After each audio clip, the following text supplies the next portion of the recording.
Hello everyone. आज के video में हम द इंडियन कॉन्ट्रैक्ट एक्ट 1872 को डिस्कस करने वाले हैं, जिसमें हम डिस्कस करेंगे कि एक कॉन्ट्रैक्ट क्या होता है, एक कॉन्ट्रैक्ट किस प्रकार से फॉर्म होता है, उसके वैलिड एसेंशियल एलिमेंट्स क्या होते हैं एक कॉन्ट्रैक्ट को फॉर्म करने के लिए। सबसे पहले समझते हैं कि कॉन्ट्रैक्ट बेसिकली होता क्या है, एक कॉन्ट्रैक्ट का मतलब क्या होता है। जो कि इंडियन कॉन्ट्रैक्ट एक्ट 1872 जो है, उसमें सेक्शन 2 सबसेक्शन एच में डेफिनेशन दी गई है कॉन्ट्रैक्ट की, an agreement enforceable by law. तो कॉन्ट्रैक्ट की जो बेसिक डेफिनेशन है जो दी गई है section 2H of the Indian contract act 1872 में, वो है an agreement enforceable by law. एक ऐसा एग्रीमेंट जो कि लॉ के द्वारा इन्फोर्सेबल हो, वही एक कॉन्ट्रैक्ट है। अब इसका मतलब समझते हैं कि इसका बेसिक मतलब है क्या। A contract is legally enforceable agreement between two or more person. Contract का मतलब होता है एक ऐसा एग्रीमेंट, दो या दो से अधिक लोगों के बीच में एक ऐसा एग्रीमेंट जो कि लीगली इन्फोर्सेबल है, वही एक कॉन्ट्रैक्ट है। जैसे कि हम डेली यूज में बहुत सारी ऐसे काम करते हैं जो बेसिकली छोटे छोटे से हमारे कॉन्ट्रैक्ट बन जाते हैं।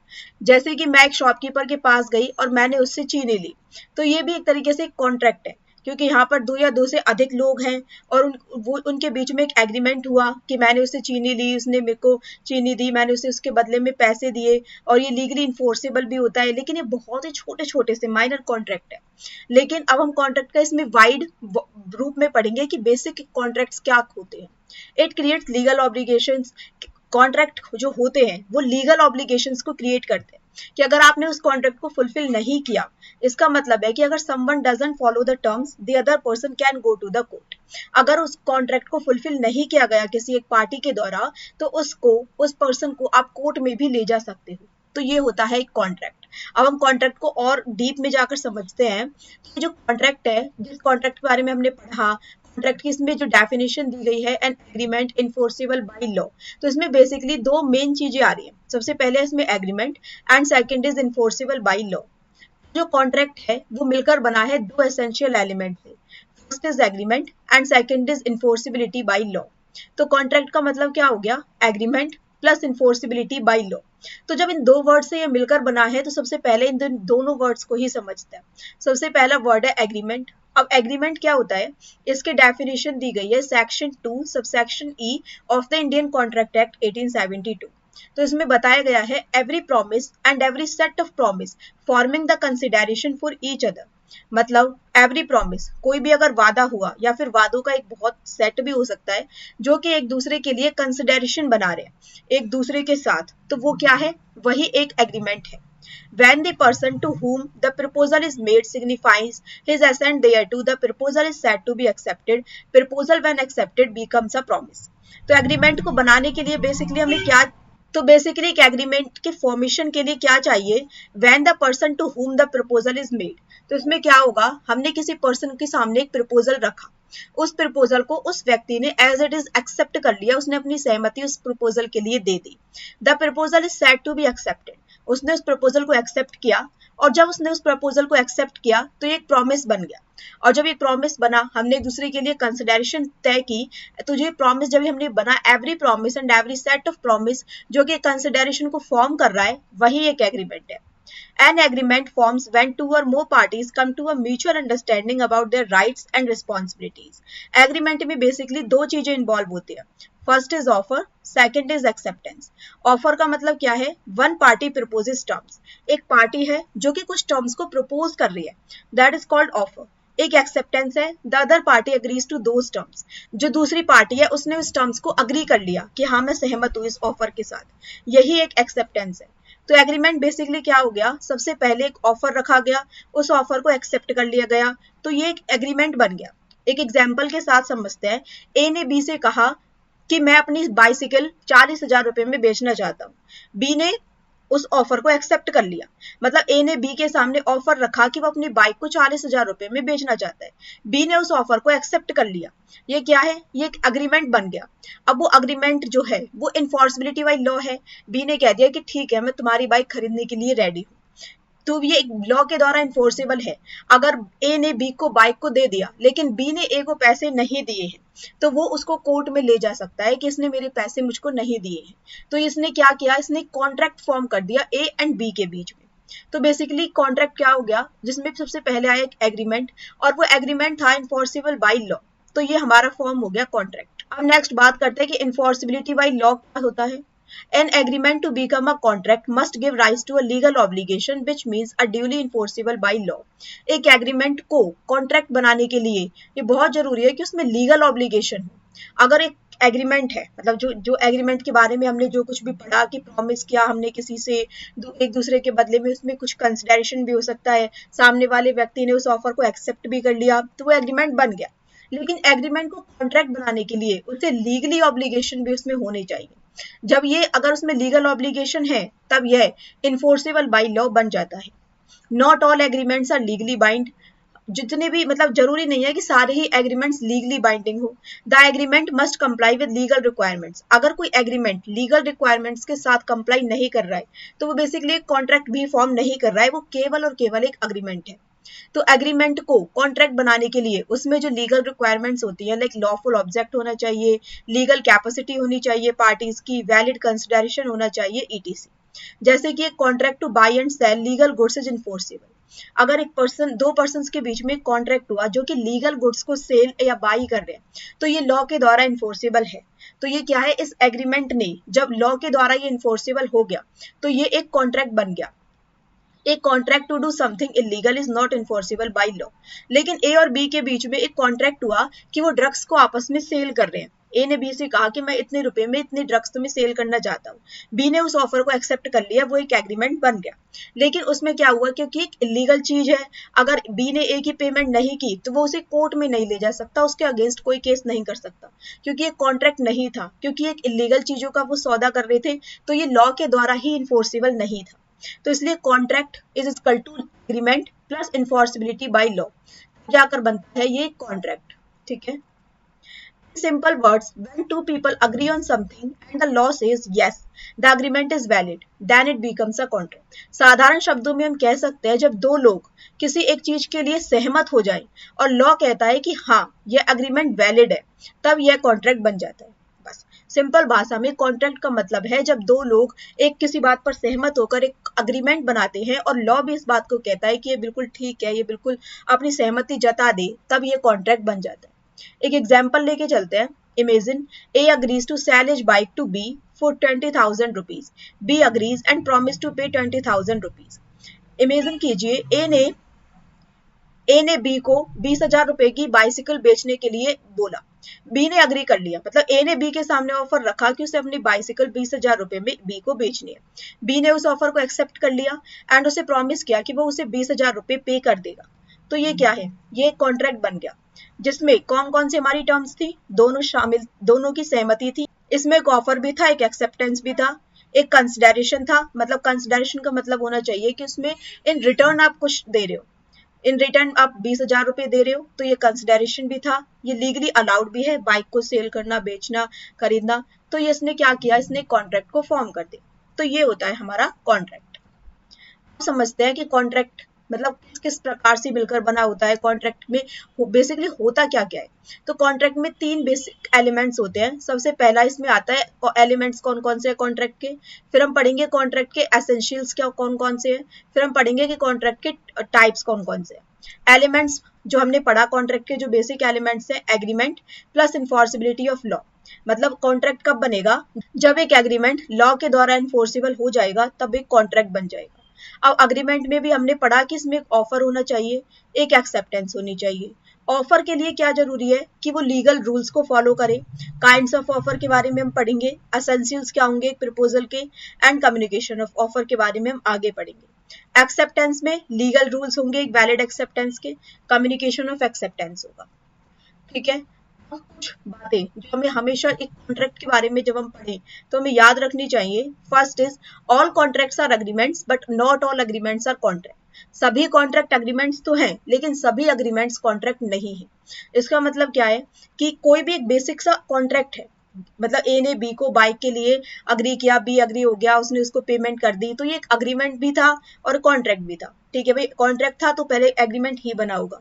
लेकिन जरूरी नहीं है कि जितने भी कॉन्ट्रैक्ट्स होंगे, जितने भी एग्रीमेंट्स होंगे वो कॉन्ट्रैक्ट होंगे। सभी एग्रीमेंट्स कॉन्ट्रैक्ट नहीं हो सकते।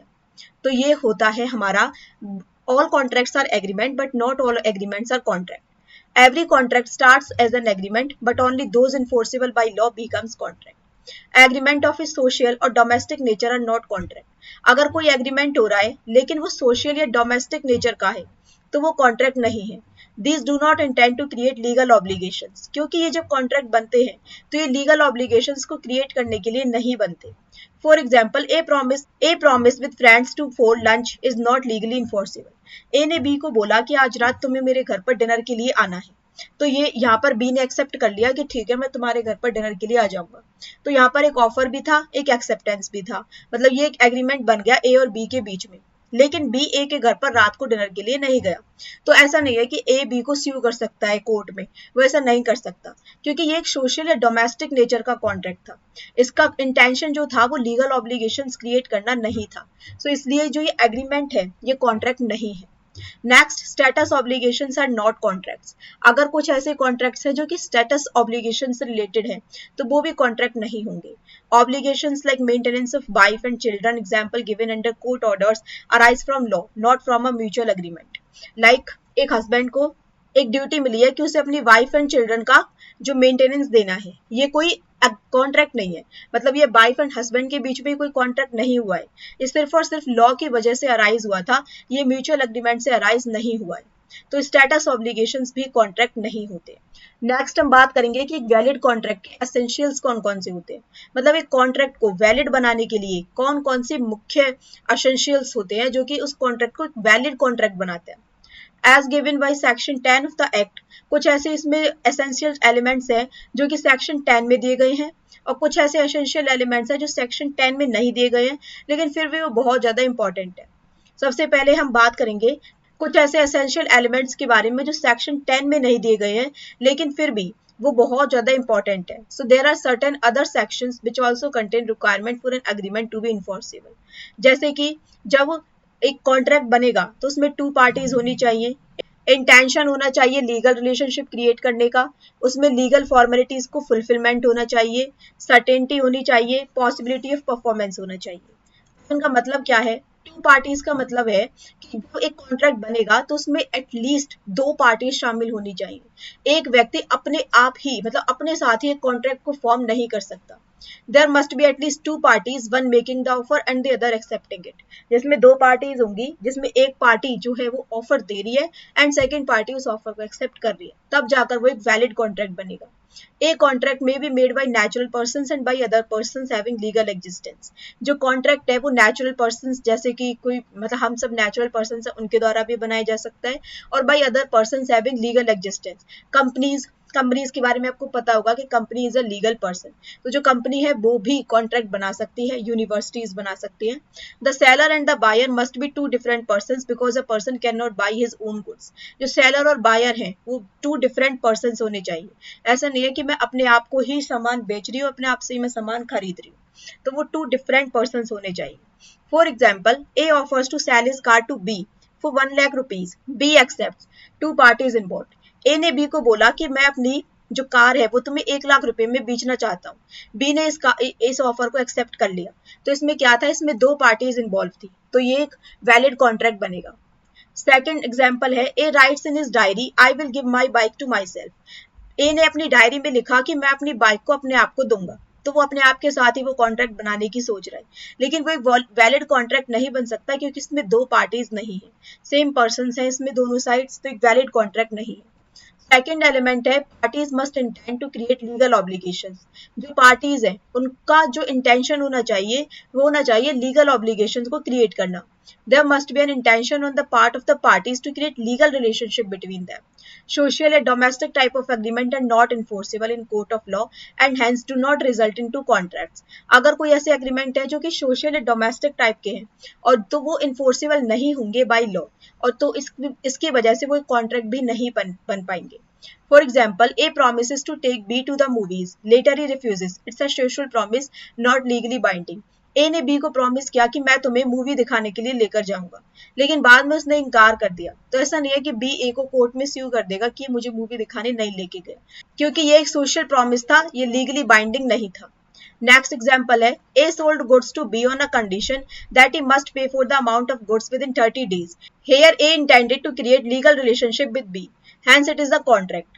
यहाँ पर कह रहा है कि ए ने बी को एक कंडीशन पर अपना सामान बेचा कि उसे 30 दिन के अंदर अपना पैसा जो है वो वापस, अपना जो पैसा है उस सामान का वो चाहिए.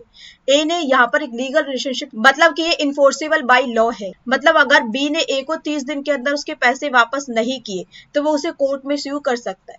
तो ये क्या है, ये एक वैलिड कॉन्ट्रैक्ट है, क्योंकि यहाँ पर जो उनका इंटेंशन था वो लीगल ऑब्लिगेशंस को क्रिएट करना था. नेक्स्ट एलिमेंट है other formalities to be complete within certain cases. जो अदर फॉर्मेलिटीज है वो भी पूरी होनी चाहिए. एक कॉन्ट्रैक्ट में भी रिटन और स्पोकन. जो कॉन्ट्रैक्ट है वो रिटन में भी हो सकता है, स्पोकन में भी हो सकता है, मतलब लिखित में भी हो सकता है, और वो आपने सिर्फ और सिर्फ उस चीज को बोल दिया उसमें भी हो सकता है. लेकिन as to legal effects there is no difference between a written contract and contract made by word of mouth, but in the interest of parties the contract must be written. लेकिन दोनों के दोनों पार्टीज के interest के लिए जो contract है वो रिटर्न में होना चाहिए. In case of certain contracts, some other formalities have to be complied with to make an agreement legally enforceable. कुछ certain contracts ऐसे होते हैं जिसमें कुछ other formalities की भी need होती है. मतलब जो contract आपके बीच में हुआ है वो legally enforceable बनाने के लिए लिखित में होना जरूरी है. तो इसके लिए उसकी जो अदर फॉर्मेलिटीज हैं वो भी कंपेल्ड होंगी. For example, contract of insurance is not valid except as a written contract. अगर आपका किसी के साथ इंश्योरेंस से रिलेटेड कुछ कॉन्ट्रैक्ट हुआ है तो तब तक वैलिड नहीं होगा जब तक कि वो लिखित में नहीं हुआ है. आपने सिर्फ और सिर्फ कोर्ट में जाके बोला कि मेरा इस पर्सन के साथ इंश्योरेंस से रिलेटेड कॉन्ट्रैक्ट था, लेकिन आपके पास रिटर्न में कुछ नहीं है, तो वो वैलिड नहीं होगा. A sale deed for land must be in writing and registered. Oral agreement is not valid. Thus, where there is any statutory requirement that any requirement is to be made in writing or in the presence of witness or any law relating to the registration of documents must be complied with. तो इसलिए जहां पर हमें जरूरत लग रही है कि इस कॉन्ट्रैक्ट को एक वैलिड कॉन्ट्रैक्ट बनाने के लिए कुछ अदर फॉर्मेलिटीज भी हमें करनी पड़ेंगी, तो हमें उन फॉर्मेलिटीज को भी फुलफिल करना पड़ेगा ताकि वो हमारा कॉन्ट्रैक्ट वैलिड कॉन्ट्रैक्ट बन पाए. नेक्स्ट है सर्टेनिटी ऑफ मीनिंग. मतलब वहां पर जो कॉन्ट्रैक्ट कर रहे हो, कॉन्ट्रैक्ट अब बनाया जा रहा है तो उसमें सर्टेनिटी होनी चाहिए. The terms of the contract must be clear and not vague. मतलब वो इतनी विशाल भी नहीं होनी चाहिए कि उनको उसको फुलफिल ही ना किया जा सके. अनसर्टेन और ambiguous term make a contract void. For example, A agrees to sell some quantity of rice to B, not valid uncertain quantity. A ने बी को बोला कि मैं तुम्हें कुछ किलो चावल बेचूंगा, लेकिन उसने यही नहीं बताया कि वो कितने किलो चावल उसे बेचना चाहता है. तो यहाँ पर ये वैलिड कॉन्ट्रैक्ट नहीं है क्योंकि यहाँ पर अनसर्टेन क्वांटिटी है. तो इसलिए जब कभी भी कॉन्ट्रैक्ट बनेगा तो उसमें सर्टेनिटी होनी चाहिए. नेक्स्ट एलिमेंट है possibility of performance of an agreement. जब एक एग्रीमेंट बन रहा है ना तो उस एग्रीमेंट की कम से कम इतनी पॉसिबिलिटी तो हो कि उस एग्रीमेंट को परफॉर्म किया जा सके. The terms of the contract should be capable of performance. अगर आपने कोई ऐसा कॉन्ट्रैक्ट, ऐसा एग्रीमेंट बना दिया जिसको परफॉर्म करना ही पॉसिबल नहीं है तो वो एक वैलिड कॉन्ट्रैक्ट नहीं है. An agreement to do an act impossible in itself cannot be enforced. A B से कहता है कि मैं तुम्हारे लिए आसमान से तारे तोड़ लाऊंगा. तो ये जो एग्रीमेंट उन दोनों के बीच में हुआ, बी ने उसको एक्सेप्ट किया, तो ये एक वैलिड कॉन्ट्रैक्ट नहीं है क्योंकि इस एग्रीमेंट को परफॉर्म करना पॉसिबल नहीं है. वो उसके लिए सच में आसमान से तारे नहीं तोड़ के ला सकता. तो अगर बी कोर्ट में जाके कहते हैं कि मेरे लिए आसमान से तारे नहीं तोड़ के लाया, इसके खिलाफ वो केस करना चाहती है, तो वो पॉसिबल नहीं है क्योंकि उस एग्रीमेंट को परफॉर्म करना ही पॉसिबल नहीं था. A agrees with B to discover treasure by magic. A ने बी को बोला कि मैं जादू से खजाना ढूंढ दूंगा. ये एक वैलिड कॉन्ट्रैक्ट नहीं है क्योंकि इसको परफॉर्म करना ही पॉसिबल नहीं है. अब हम बात करते हैं कि कुछ ऐसे एसेंशियल एलिमेंट्स के बारे में जो कि कॉन्ट्रैक्ट को वैलिड बनाने के लिए सेक्शन 10 में दिए गए हैं इंडियन कॉन्ट्रैक्ट एक्ट 1872 में. जिसमें सबसे पहला है एग्रीमेंट होना चाहिए, फ्री कंसेंट होना चाहिए, दोनों पार्टीज की कॉम्पिटेंसी होनी चाहिए, लॉफुल कंसिडरेशन होना चाहिए, लीगल ऑब्जेक्ट होना चाहिए, not expressly declared to be void. मतलब उन्हें वॉइड डिक्लेयर नहीं किया गया है ऐसा भी होना चाहिए. सबसे पहले एग्रीमेंट. मतलब अब कॉन्ट्रैक्ट जो बन रहा है, कॉन्ट्रैक्ट में एग्रीमेंट तो होगा ही होगा. अगर उसमें एग्रीमेंट नहीं है तो वो कॉन्ट्रैक्ट ही नहीं बन पाएगा. An agreement is formed when one party makes an offer and the other party accepts it. इसके बारे में हम पहले भी डिस्कस कर चुके हैं कि इसमें एक पार्टी एक ऑफर देती है एंड द अदर पार्टी इसको एक्सेप्ट कर लेती है, तब एक एग्रीमेंट बन जाता है. लॉ कहता है एग्रीमेंट को बनाने के लिए ऑफर प्लस एक्सेप्टेंस, ये दो चीज जरूरी है. तो ए ने बी को ऑफर किया कि वो अपनी बाइक बेचना चाहता है 20,000 रुपए में. बी ने उस ऑफर को एक्सेप्ट कर लिया. ये एक एग्रीमेंट है. यहाँ पर एक ऑफर था, एक एक्सेप्टेंस था. नेक्स्ट होना चाहिए यहाँ पर फ्री कंसेंट. फ्री कंसेंट का मतलब है कि जब जो ऑफर दे रहा है वो भी उस चीज से सहमत है, उस पर किसी प्रकार का कोई प्रेशर नहीं है, और जो ऑफर को एक्सेप्ट कर रहा है उस पर भी किसी प्रकार का कोई प्रेशर नहीं है। Two or more person are said to be consent when they agree upon the same things in the same sense. दो या दो से अधिक लोगों को कंसेंट कब तब कहा जाता है जब वे सेम चीज के लिए सेम सेंस में अग्री करते हैं। अब इसका मतलब क्या है, सबसे पहले इसका मतलब समझते हैं कि वो सेम चीज के लिए सेम सेंस में किस प्रकार से अग्री करेंगे और किस प्रकार से ये एक फ्री कंसेंट है। A who owns two cars is selling red car to B. एक पर्सन है ए नाम का जिसके पास दो कार है।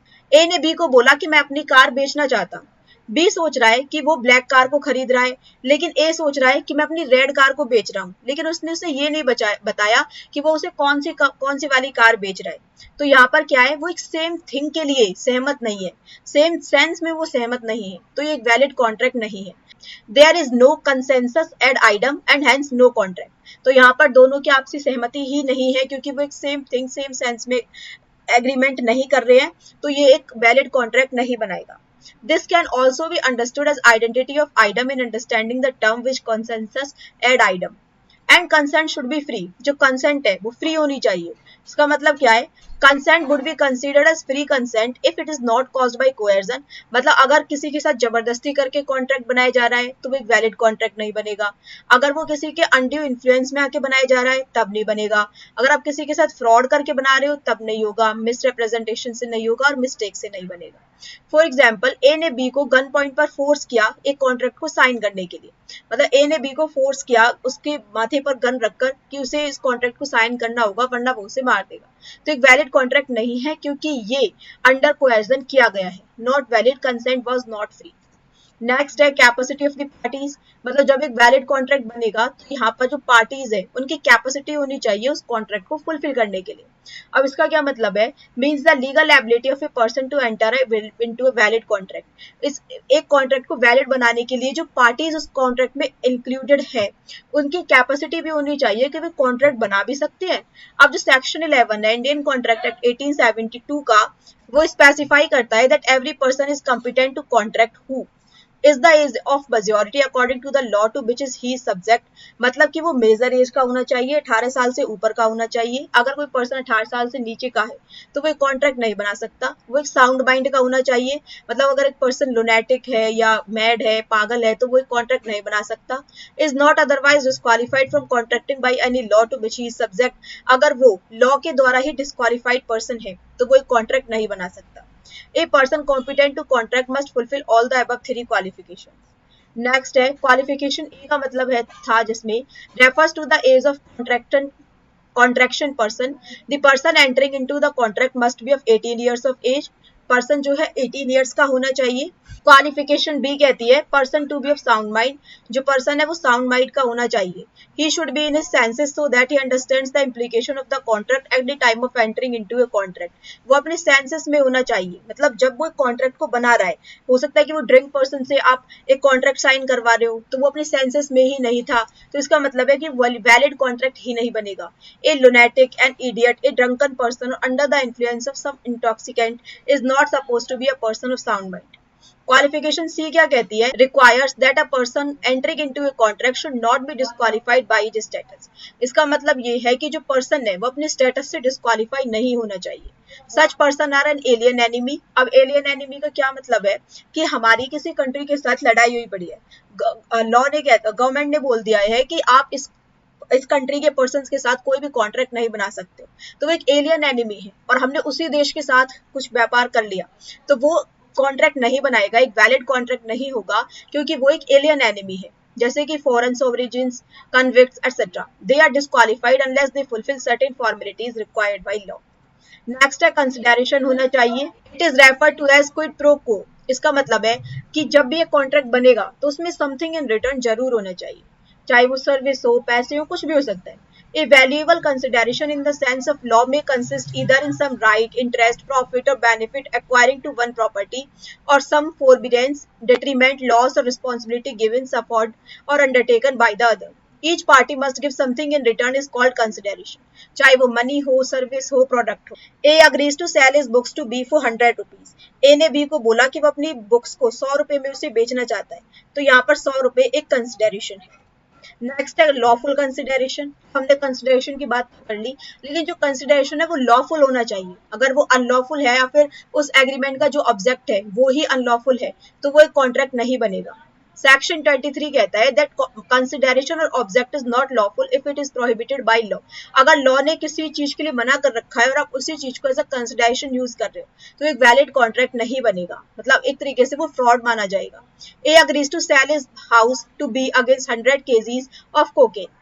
ए ने बी को बोला कि मैं अपना घर बेचना चाहता हूँ अगर तुम मुझे 100 किलो ड्रग्स दो तो। ये जो एग्रीमेंट है ये इलीगल है क्योंकि यहाँ पर जो कंसिडरेशन है 100 kg ऑफ कोकेन ये इलीगल एलिमेंट है। तो ये क्या है, ये लॉफुल कंसिडरेशन नहीं है, तो ये जो कॉन्ट्रैक्ट है ये वैलिड कॉन्ट्रैक्ट नहीं होगा। Not expressly declare to be void, जो हम कॉन्ट्रैक्ट बना रहे हैं वो void डिक्लेयर नहीं होना चाहिए। The agreement entered into must not be which the law declares be either illegal और void। And illegal agreement is an agreement expressly और इम्प्लाइड प्रोहिबिटेड बाय लॉ। अब इलीगल एग्रीमेंट का मतलब क्या होता है, एक ऐसा एग्रीमेंट जिसको लॉ के द्वारा ही प्रोहिबिट कर दिया गया है। ए void agreement is one without any legal effects. जैसे कि agreement in restaurant of trade, आप किसी को ट्रेड करने से रोक रहे हो, मैं तुम्हें इतने मतलब किसी ने किसी को ट्रेड करने से ही रोक दिया कि मैं तुम्हें इतने पैसे दूंगा अगर तुम ये ट्रेड ना करो, वैलिड कॉन्ट्रैक्ट नहीं है। Agreement in restaurant of marriage, कोई किसी को शादी नहीं करने दे रहा, ये एक वैलिड कॉन्ट्रैक्ट नहीं है। Agreement by way of wager, threat to commit murder और making defamatory statements is illegal in nature.